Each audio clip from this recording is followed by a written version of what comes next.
Alright guys, so that's the core values, man. That's the core training. It's building the rectus, you know, the side, the internal, external obliques, your back, building this whole belt of core, the foundation we build everything else off of. Now you guys are probably thinking, okay, if I keep doing that, well, I have a ripped six-pack and everything else. One, I would challenge you to get that mentality out of your head. Stop doing it for the vanity of the mirror. Because if that's what you're doing it for, it's not enough fire to keep the engines lit to get through that race of life and cross the finish line. It's too long of a journey, guys. You need the right fuel in the tank to cross that. And what that right fuel in the tank is the functionality of the core. That core being the strength to build everything else off of. If all you're in here for is to try to get the visual representation in the mirror, what the abs look like for the vanity, you'll never get them, man, because you burn out. It's too hard. You have to fall in love with the short successes, the daily battles of winning and succeeding, the sweat equity, that pain of pride that comes in after a hard workout. You start falling in love with that, everything will come together, but most importantly, the functionality that you build something from the rock that will stand the test of time. If you really want to get the abs and the vanity side, after you start building your core, there's a lot of factors that go into it. It's not just the lifting program and exercising the muscles. That is needed. That creates a demand for your body to grow. Just like if you get your ass beat every single day, you'll have a demand and a reason to learn how to defend yourself. When you put your body and any muscle through the same rigorous workout and push it to its limits and beyond, your muscles then have a reason to grow. So cool, that's step one. Then you need to supply them with the right rest and nutrition. So your sleeping patterns must be accurate, and then your nutrition, you must be eating the right food at the right time in the supply and demand war for it to grow. But that still isn't everything. Even if you get those two right, you still have something called excess body fat. And until you get your body fat down to single digits, under 10%, you're not going to see all that hard work in the mirror that you've been putting in. You'll get a stronger core, and it'll get all cut up and everything else, but you're going to have this layer over top of it. Like right now, you don't see my abs because there's a shirt over top of it. That's your body fat. Once you lower your body fat down to single digits, the shirt comes off, and then you see all the hard work that you put in. So you got to lower your body fat.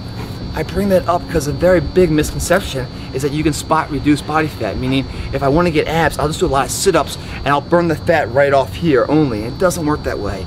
Your body fat is lost and dispersed throughout the body, evenly. And the last place it goes is your gut, guys. For women it's their hips, for guys it's their gut. That's the last place the body's going to burn the fat off. And why? Because that body fat is a protective measure against vital organs. It's meant to be that way. Your body exists for survival. It doesn't exist to win no fucking beauty contest or to look like an anatomy chart. That your body thinks is like on the borderline of being endangered. You know, we don't have enough nutrition. We don't have enough supply of fat to withstand a drought, so to speak. So that's what's, you got to remember that, and you can't spot reduce. So it's a measure of cardio, to get your body fat down.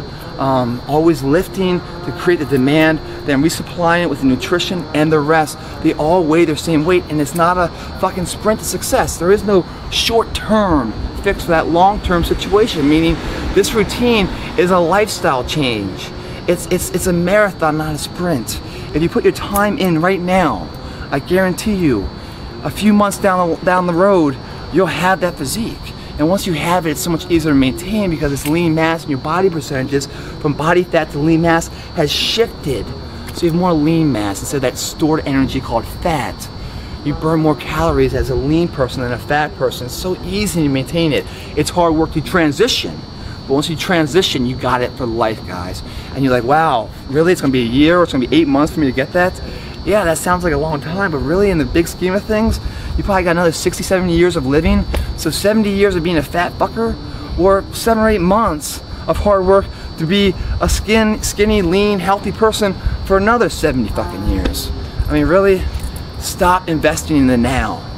Invest into the future of what you want to be. Stop putting so much weight on right now. This time is so fucking valuable. Use this time, sacrifice this time, invest this time for tomorrow's gain. That's the recipe of success. That's what champions do. They don't value the now, they value the investment of later. And they put their time and sweat, hard work as the investment now for later. Plitt, help me stay fit. Thanks for watching.